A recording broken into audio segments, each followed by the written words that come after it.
Assalamualaikum dan salam sejahtera. Apa khabar semua? Saya doakan semua berada dalam keadaan baik dan sihat. Hari ini anda bersama dengan saya, Ahmad Naim, guru anda hari ini. Kita akan bincangkan tajuk pengurusan sumber fizikal dan sumber teknologi. Topik ini adalah daripada silibus tingkatan 5. Sebelum saya teruskan, suka untuk saya jelaskan apakah objektif kepada pembelajaran kita pada hari ini. Okey, setelah tamat rancangan kita hari ini, anda akan menguasai 6 perkara iaitu definisi sumber fizikal, tujuan mengurus sumber fizikal, jenis sumber fizikal, prosedur mengurus sumber fizikal, jenis sumber teknologi, prosedur mengurus sumber fizikal. Okey, jom kita teruskan. Anda boleh lihat kepada slide yang saya paparkan.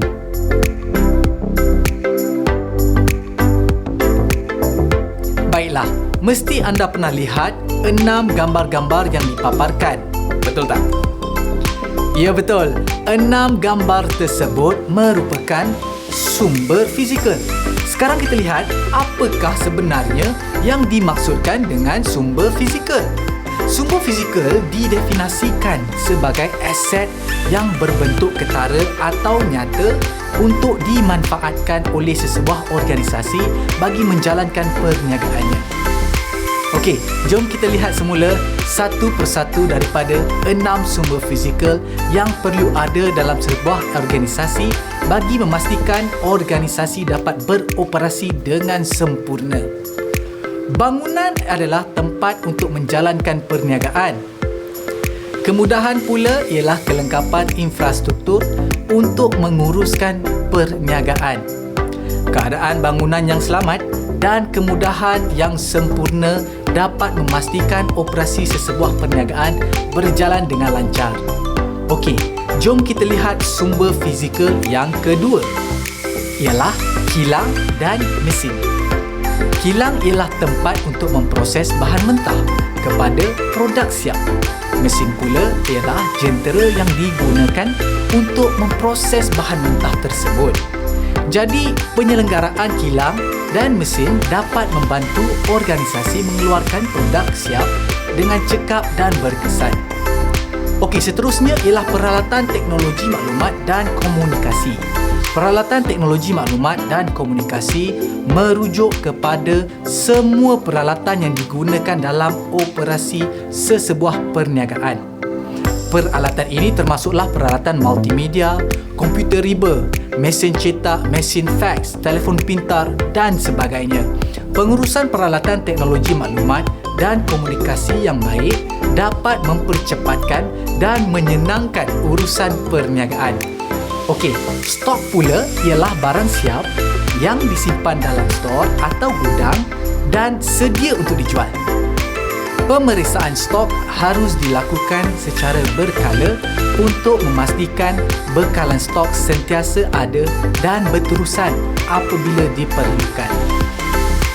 Seterusnya pula ialah bahan mentah.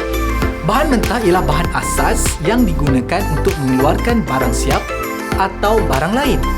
Pengawalan bahan mentah perlu dilaksanakan dengan ketat untuk mengelakkan sebarang kehilangan, kecurian atau kerosakan sebelum bahan mentah itu diproses.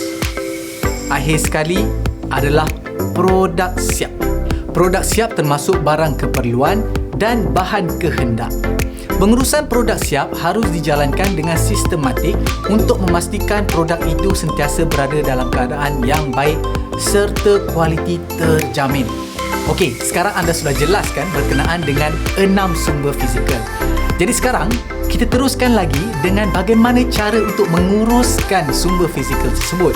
Atau dengan kata lain, bagaimana untuk menjaga sumber fizikal yang terdapat dalam sesebuah organisasi. Terdapat 2 prosedur mengurus sumber fizikal yang diperlukan dalam sesebuah perniagaan. Antaranya ialah pertama, perlindungan insurans dan keselamatan, serta yang kedua, penyelenggaraan dan baik pulih secara terancang. Okey, anda mesti tahu kebaikan mengambil sesebuah insurans kan? Okey, kita kenal pasti terlebih dahulu apa yang dimaksudkan dengan insurans. Insurans ialah satu kontrak yang wujud di antara penginsurans dengan si insurans. Penginsurans merupakan syarikat yang menawarkan perlindungan insurans, manakala si insurans merupakan individu atau organisasi yang menerima perlindungan insurans. Insurans dapat melindungi organisasi daripada risiko seperti kebakaran, kecurian, penghantaran barang tertangguh dan sebagainya. Organisasi perlu menguruskan risiko dengan cara mendapatkan perlindungan insurans yang sesuai bagi mengelakkan kerugian yang boleh berlaku. Jadi, untuk melindungi sumber fizikal daripada sebarang risiko, perniagaan bolehlah mengambil beberapa jenis insurans. Antaranya ialah insurans kebakaran, insurans kecurian, insurans kehilangan atau kerosakan barang, insurans penghantaran barang tertangguh. Insurans kebakaran memberikan perlindungan terhadap kerugian organisasi akibat daripada kebakaran yang berlaku ke atas bangunan, mesin, stok dan sebagainya. Insurans kecurian menawarkan perlindungan terhadap kerugian organisasi akibat daripada kecurian atau rompakan yang berlaku ke atas mesin, bahan mentah, produk siap dan sebagainya. Insurans kehilangan atau kerosakan barang memberikan perlindungan terhadap kerugian organisasi akibat kehilangan atau kerosakan yang berlaku ke atas mesin, bahan mentah, produk siap dan sebagainya. Manakala insurans penghantaran barang tertangguh menawarkan perlindungan terhadap kerugian organisasi akibat daripada kelewatan penghantaran barang ke premis perniagaan. Selain daripada insurans yang saya sebutkan di atas, organisasi juga boleh mendapatkan perlindungan insurans seperti perlindungan penyakit berjangkit, perlindungan penyakit kritikal, perlindungan liability awam, perlindungan wang, perlindungan jaminan kesetiaan pekerja. Okey, anda sudah jelas berkenaan dengan perlindungan insurans. Jadi sekarang saya akan terangkan pula bagaimana untuk mendapatkan perlindungan keselamatan. Organisasi harus memberikan perlindungan kepada setiap penghuni dan pengunjung yang berada dalam bangunan dan mereka menggunakan mesin dan peralatan. Organisasi perlu melengkapkan semua bangunan dan kilang dengan kemudahan keselamatan. Organisasi mesti akur dan komited kepada akta dan peraturan yang diwujudkan oleh kerajaan. Namun, polisi dan prosedur keselamatan juga perlu dipatuhi oleh setiap pekerja untuk mengelakkan sebarang kecelakaan. Jadi anda boleh tak teka apakah contoh kemudahan yang ada dalam sesebuah organisasi untuk melindungi sumber fizikal. Okey, ini adalah antara kemudahan yang boleh disediakan, iaitu alat pemadam api, alat pengera, pintu keselamatan, laluan kecemasan, kamera litar tertutup ataupun CCTV. Baiklah, selain daripada mengambil insurans, organisasi juga perlu untuk menjalankan penyelenggaraan dan baik pulih kepada semua sumber fizikal yang ada. Penyelenggaraan dan baik pulih merujuk kepada gabungan tindakan pentadbiran dan teknikal untuk mengekalkan atau memulihkan sesuatu sumber fizikal supaya dapat berfungsi dengan baik.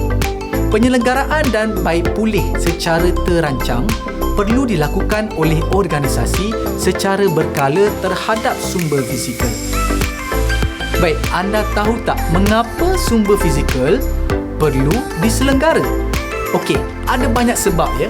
Antaranya ialah memastikan sumber fizikal berfungsi dengan baik, lancar dan berterusan, mengurangkan kecacatan dan kerosakan pada sumber fizikal, memastikan sumber fizikal selamat digunakan, memanjangkan jangka hayat penggunaan sumber fizikal, meningkatkan keupayaan sumber fizikal, meminimumkan kos operasi dan perbelanjaan organisasi, mewujudkan suasana kerja yang kondusif dan produktif, memenuhi kehendak undang-undang dan pihak berkuasa tempatan. Jadi anda sudah jelas kan? Sebab sumber fizikal perlu diselenggara. Jadi nak selenggara pula ada dua cara. Sama ada dengan penyelenggaraan pencegahan atau pembaikan. Maksud penyelenggaraan pencegahan ialah kerja penyelenggaraan mengikut jadual untuk memeriksa, menservis, membaiki dan menggantikan komponen. Bagi memastikan komponen sumber fizikal berfungsi dengan baik serta mengelakkan berlakunya kerosakan besar. Sekarang saya terangkan pula penyelenggaraan pembaikan. Ia bermaksud kerja pembaikan atau penggantian komponen apabila berlakunya kerosakan atau kegagalan supaya sumber fizikal dapat berfungsi semula mengikut standard yang ditetapkan. Okey, sekarang saya akan terangkan pula berkenaan dengan pengurusan teknologi. Sebelum itu, mari kita kenal pasti apakah sumber teknologi yang biasanya ada dalam sesebuah organisasi. Dalam sesebuah organisasi biasanya akan ada 3 sumber teknologi, iaitu harta intelek, lesen perisian, kemahiran dan pengalaman. Okey, saya nak tanya anda. Pernah lihat tak gambar-gambar di sebelah? Okey, itulah sebenarnya sumber teknologi, iaitu reka bentuk, lukisan, muzik dan video. Jom, saya terangkan apa itu sumber teknologi. Sumber teknologi ialah hasil kreatif atau ciptaan yang berasal daripada daya intelektual seseorang. Di bawah Undang-Undang Harta Intelek, pemilik diberikan hak eksklusif tertentu untuk harta intelek. Hal ini bermakna pemilik mempunyai hak untuk memiliki dan hak untuk mengeksploitasi sesuatu harta intelek tanpa sebarang ancaman daripada pihak yang lain. Jadi, jika anda ada mencipta sesebuah karya, bolehlah dikira sebagai harta intelek. Manalah tahu jika anda pandai cipta lagu ke, ia juga dianggap anda ada hak eksklusif terhadap lagu tersebut. Sumber teknologi yang kedua ialah lesen perisian. Lesen perisian ialah satu perjanjian bertulis antara pemilik dengan pengguna perisian. Contoh lesen perisian ialah seperti perisian Windows, PowerPoint dan sebagainya.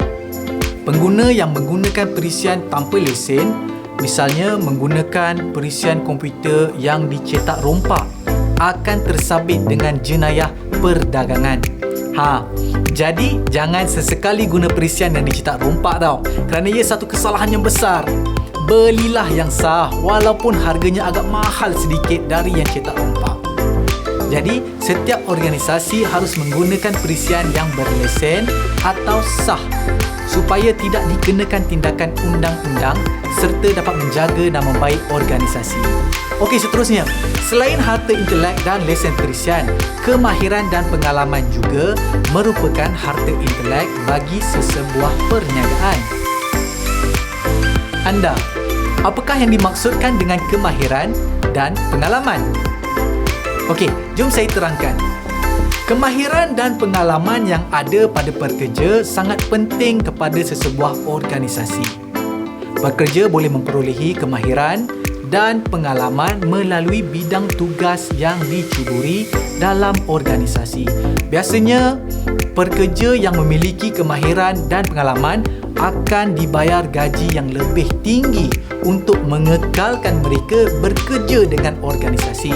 Bermakna, semakin ramai pekerja berpengalaman dan berkemahiran yang ada di dalam sesebuah organisasi, semakin organisasi itu akan maju dan berjaya mencapai objektif. Ini kerana jika ada pekerja yang berkemahiran dan berpengalaman, organisasi akan memperolehi banyak kelebihan. Antaranya ialah mengelakkan pembaziran manusia, mengelakkan berlakunya kesilapan pekerja semasa melaksanakan tugas, dapat meningkatkan produktiviti pekerja, menghasilkan produk atau perkhidmatan yang berkualiti dan baik. Akhir sekali, prestasi organisasi akan meningkat dan berkembang baik. Baiklah, jika sumber fizikal perlu diuruskan dengan baik dengan pengambilan insurans dan penyelenggaraan, sumber teknologi juga sama. Terdapat dua prosedur menguruskan sumber teknologi yang diperlukan dalam operasi sesebuah perniagaan. Antaranya ialah paten dan hak cipta terpelihara. Sekarang saya akan kupas satu persatu berkenaan dengan prosedur mengurus sumber teknologi. Kita mulakan dengan paten. Paten ialah satu hak eksklusif yang diberikan untuk sesuatu reka cipta, sama ada berbentuk satu produk atau satu proses untuk menghasilkan sesuatu yang baru. Namun, anda kena tahu, jika nak patenkan sesebuah reka cipta, ada beberapa ciri yang perlu dipatuhi.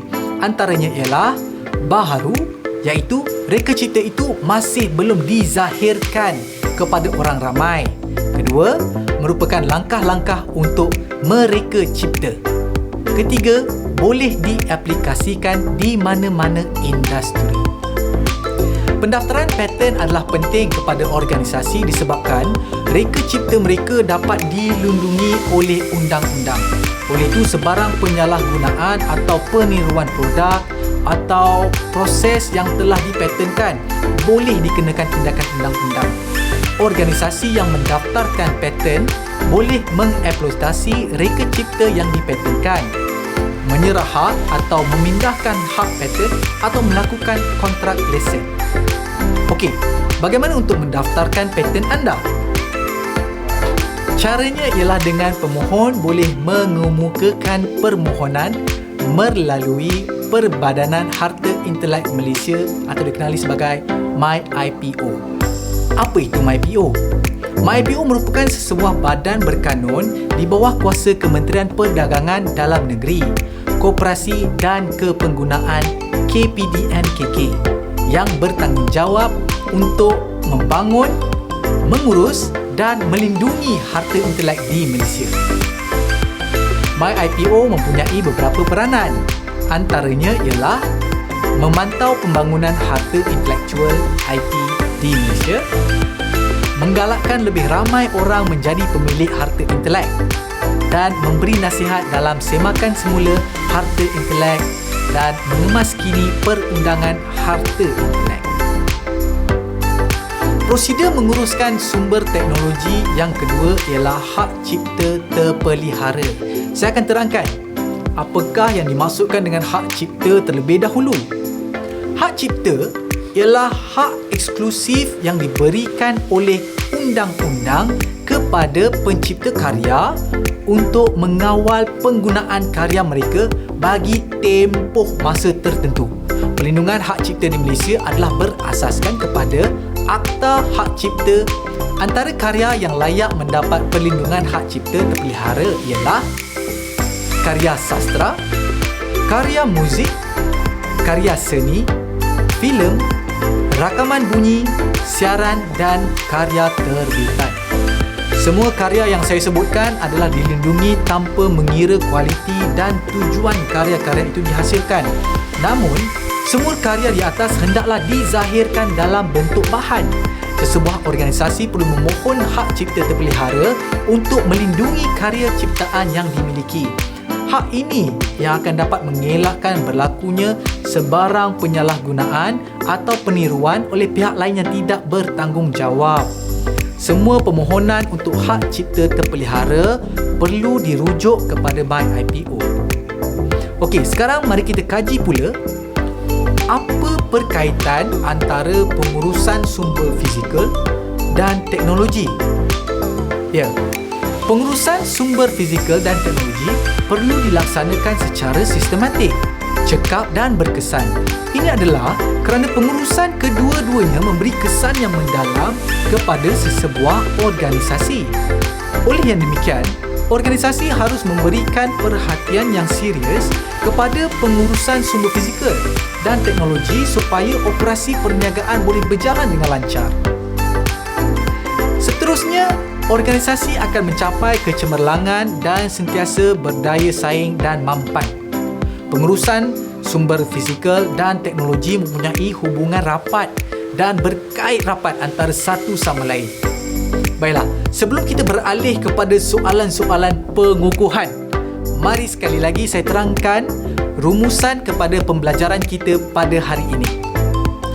Anda kena ingat, sesebuah perniagaan semestinya mempunyai sumber fizikal dan sumber teknologi. Sumber fizikal terdiri daripada bangunan dan kemudahan, kilang dan mesin, peralatan teknologi maklumat, stok, bahan mentah dan produk siap. Kesemua sumber fizikal tersebut perlu diuruskan dengan dua cara, iaitu dengan mengambil perlindungan insurans dan penyelenggaraan serta baik pulih secara terancang. Seterusnya, sumber yang kedua pula ialah sumber teknologi. Terdapat 3 sumber teknologi, iaitu harta intelek, lesen perisian dan kemahiran dan pengalaman. Bagaimana cara untuk menguruskan ketiga-tiga sumber teknologi tersebut? Terdapat 2 cara, iaitu paten dan hak cipta terpelihara. Baiklah, saya percaya dan yakin anda sudah memahami secara keseluruhan berkenaan dengan topik kita pada hari ini. Jadi, mari kita cuba uji pemahaman anda dengan beberapa soalan ini. Jom. Soalan pertama ini adalah soalan SPM sebenar tahun 2019. Baik, mari kita baca sama-sama soalannya. Gambar 1 dan gambar 2 menunjukkan sumber yang digunakan oleh sebuah syarikat pencetakan. Kehendak soalan ialah bezakan kedua-dua gambar tersebut. 4 markah. Baiklah, sekarang kata kerja soalan ini ialah bezakan. Jadi sudah tentu jawapan anda hendaklah jawab dalam jadual bagi membolehkan penyemak nampak beza jawapan yang anda berikan. Seterusnya, anda hendaklah kaji gambar yang ada dalam soalan. Apakah gambar 1? Ya, betul. Ia adalah gambar sebuah van, manakala gambar 2 pula ialah gambar sekeping cakera. Markah bagi soalan ini adalah 4 markah. Jadi anda perlu memberi 2 perbezaan antara gambar tersebut. Baiklah, sekarang anda perlu tahu bahawasanya sesebuah van ialah sumber fizikal, manakala sekeping cakera adalah sumber teknologi. Jadi sekarang anda kena kenal pasti apakah ciri-ciri bagi sumber fizikal dan sumber teknologi. Ciri-ciri sumber fizikal ialah ia perlu kepada penyelenggaraan dan perlindungan insurans. Seterusnya, ciri-ciri sumber teknologi pula ialah ia perlu dipatenkan dan memerlukan perlindungan undang-undang bagi mengelakkan cetak rompak. Jadi disebabkan soalan memerlukan anda bezakan, jadi anda perlulah memasukkan jawapan tadi dalam jadual. Ini contoh jadualnya.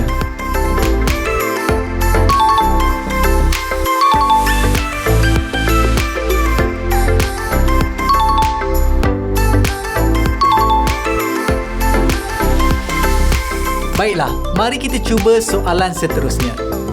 Amani merupakan pemilik perniagaan tekstil Amani yang mengeluarkan pelbagai jenis baju kurung dan tudung. Amani memiliki sebuah kilang yang terletak di Puchong, Selangor. Setiap 2 bulan, Amani akan membeli sumber bahan mentah berkualiti. Amani telah membeli insurans kebakaran untuk kilangnya. Selain itu, kilangnya juga dilengkapi dengan alat pemadam api, alat penggera dan kamera litar tertutup. Penyelenggaraan bangunan dan mesin dijalankan setiap 6 bulan untuk memastikan proses pengeluaran berjalan dengan lancar. Jelaskan sumber fizikal perniagaan tekstil Amani. 7 markah. Kedua, terangkan pengurusan sumber fizikal yang ada pada perniagaan tekstil Amani. 8 markah. Bagi soalan esei ini, anda perlu baca soalan dengan baik.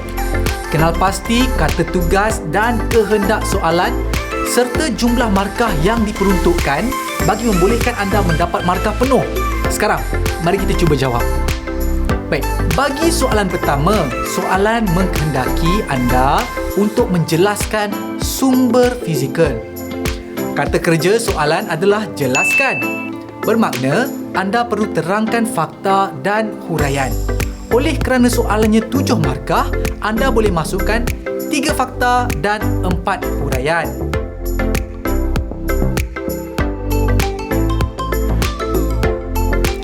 Kilang dan mesin, 1 markah. Kilang ialah tempat memproses bahan mentah menjadi produk siap. 1 markah. Mesin pula adalah jentera yang digunakan dalam proses pengeluaran. 1 markah. Bahan mentah, 1 markah. Yang merupakan sumber semula jadi yang digunakan dalam proses pengeluaran untuk menghasilkan produk. 1 markah. Produk siap. Produk siap adalah produk yang sedia untuk dipasarkan. 1 markah. Contohnya, baju kurung dan tudung. 1 markah. Baiklah, kita boleh jawab soalan yang seterusnya. Bagi soalan ini, kata kerja ialah terangkan dan jumlah markah ialah 8. Ini bermakna murid perlu berikan 4 fakta dan 4 huraian bagi membolehkan murid mendapat markah penuh. Ini merupakan cadangan jawapannya.